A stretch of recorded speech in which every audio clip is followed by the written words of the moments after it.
Assalamualaikum warahmatullahi wabarakatuh. Di sini saya Nova Indasari, NIM 19591155, lokal PGMI ENAF-F. Di sini saya akan membaca hasil resuman saya. Mekanisme pembentukan karakter. Yang pertama yaitu unsur dalam pembentukan karakter. Munir menerjemahkan karakter berasal dari bahasa Yunani, karasein, yang diartikan mengukir. Dari arti bahasa ini, ia menunjukkan tentang apa yang dimaksud dengan karakter. Sifat utama ukiran adalah melekat kuat di atas benda yang diukir, tidak mudah usang, tertelan waktu, atau aus terkena gesekan. Menghilangkan ukiran sama saja dengan menghilangkan benda yang diukir itu, sebab ukiran melekat dan menyatu dengan bendanya. Pendapat lain menyebutkan bahwa unsur terpenting dalam pembentukan karakter adalah pikiran, karena pikiran yang di dalamnya terdapat seluruh program yang terbentuk dari pengalaman hidupnya, merupakan pelopor segalanya. Program ini kemudian membentuk sistem kepercayaan yang akhirnya dapat membentuk pola berpikir yang bisa mempengaruhi perilakunya. Jika program yang tertanam tersebut sesuai dengan prinsip-prinsip kebenaran universal, maka perilakunya berjalan selaras dengan hukum alam. Tentang pikiran, Joseph Murphy mengatakan bahwa di dalam diri manusia terdapat satu pikiran yang memiliki ciri yang berbeda. Untuk membedakan ciri tersebut, maka istilahnya dinamakan dengan pikiran sadar atau pikiran objektif dan pikiran bawah sadar atau pikiran subjektif. Penjelasan Adi W. Gunawan mengenai fungsi dari pikiran sadar dan bawah sadar menarik untuk dikutip.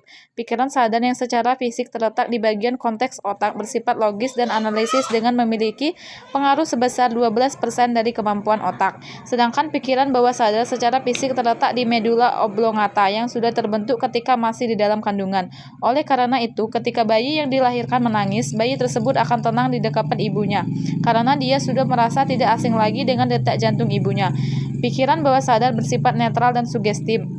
Dalam berbagai literatur ditemukan bahwa kebiasaan yang dilakukan secara berulang-ulang yang dilakukan oleh kesadaran dan pemahaman akan menjadi karakter seseorang, dan gen hanya menjadi satu faktor penentu. Dari orang tua, tentu saja karakter tidak bisa dibentuk, namun jika gen hanyalah salah satu faktor dalam pembentukan karakter, kita akan meyakini bahwa karakter bisa dibentuk dan orang tualah yang memiliki andil besar dalam pembentukan karakter anaknya. Orang tua di sini adalah yang mempunyai hubungan genetis, yaitu orang tua kandung atau orang tua dalam arti yang lebih luas, orang-orang dewasa yang berbeda di sekeliling anak dan memberikan peran yang berarti dalam kehidupan anak. Yang kedua yaitu proses pembentukan karakter. Secara alami, sejak lahir sampai berusia 3 tahun atau mungkin hingga sekitar 5 tahun, kemampuan menalar seorang anak belum tumbuh sehingga pikiran bawah sadar masih terbuka dan menerima apa saja informasi dan stimulus yang dimasukkan ke dalamnya, tanpa ada penyeleksian, mulai dari orang tua, ke lingkungan keluarga. Dari mereka itulah pondasi awal terbentuknya karakter sudah terbangun.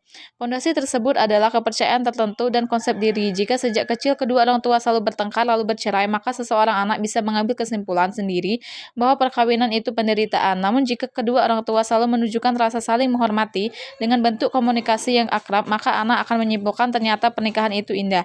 Semua ini akan berdampak ketika sudah tumbuh dewasa. Selanjutnya, semua pengalaman hidup yang berasal dari lingkungan kerabat, sekolah, televisi, internet, buku, majalah, dan berbagai sumber lainnya menambah pengetahuan yang akan mengantarkan seseorang memiliki kemampuan yang semakin besar untuk dapat menganalisis dan menalar objek luar. Mulai dari sinilah peran pikiran sadar menjadi lebih ketat sehingga tidak sembarangan informasi yang masuk melalui panca indera dapat mudah dan langsung diterima oleh pikiran bawah sadar.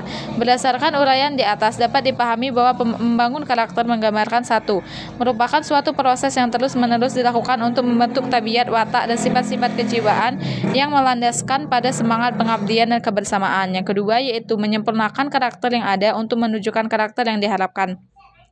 Yang ketiga yaitu membina nilai atau karakter sehingga penampilan karakter yang kondusif dalam kehidupan bermasyarakat, berbangsa, dan bernegara yang berlandasi dengan nilai-nilai filsafat hidup.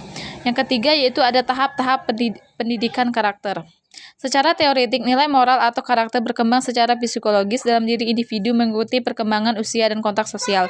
Dalam kaitannya dengan usia, Piaget merumuskan perkembangan kesadaran dan pelaksanaan aturan dengan membagi menjadi beberapa tahapan dalam dua dominan, yaitu kesadaran mengenai aturan dan pelaksanaan aturan. Yang pertama yaitu ada tahap pada dominan kesadaran aturan, yaitu usia 0-2 tahun, aturan dirasakan sebagai hal yang tidak bersifat memaksa. Usia 2-8 tahun, aturan disikapi bersifat sakral dan diterima tanpa pemikiran. Usia 8-12 tahun aturan diterima sebagai hasil kesepakatan. Yang kedua, selanjutnya yaitu ada tahap pada dominan pelaksanaan aturan. Usia 0-2 tahun aturan dilakukan hanya bersifat motorik. Usia 2-6 tahun aturan dilakukan dengan orientasi diri sendiri. Usia 6-10 tahun aturan dilakukan sesuai kesepakatan. Usia 0-12 tahun aturan dilakukan karena sudah dihimpun. Bertolak dari teori tersebut, Piaget menyimpulkan bahwa pendidikan di sekolah seyoginya menitik beratkan pada perkembangan kemampuan mengambil keputusan dan memecahkan masalah, dan membina perkembangan moral dengan cara menuntun peserta didik untuk mengembangkan aturan berdasarkan keadilan atau kepatutan.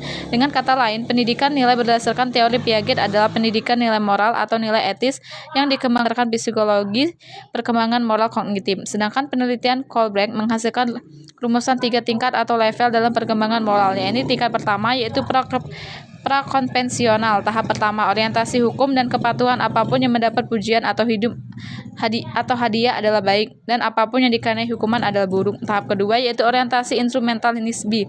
Berbuat baik apabila orang lain berbuat baik padanya, dan yang baik itu adalah bila satu sama lain berbuat hal yang sama. Tingkat kedua yaitu konvensional. Tahap 3, orientasi kesepakatan timbal balik sesuai dipandang baik untuk memenuhi anggapan orang lain atau baik karena disepakati. Tingkat ketiga yaitu postkonvensional. Tahap kelima, orientasi kontrak sosial legistik. Sesuatu dianggap baik bila sesuai dengan kesepakatan umum dan diterima oleh masyarakat sebagai kebenaran konsensual. Tahap 6 yaitu orientasi prinsip. Ketika universal, sesuatu dianggap baik bila terjadi. Prinsip ketika bersifat universal dari mana dan aturan dijabarkan. Dari hadis di atas dapat dinyatakan bahwa pendidikan karakter dapat diklarifikasikan dalam tahap-tahap sebagai berikut. Yang pertama yaitu tauhid dimulai sejak usia 2-2 tahun. Yang kedua adab 5-6 tahun. 3 tanggung jawab diri 7-8 tahun. 4 caring atau peduli 9-10 tahun. 5 kemandirian 11-12 tahun. Dan yang terakhir yaitu bermasyarakat 13 tahun sampai seterusnya.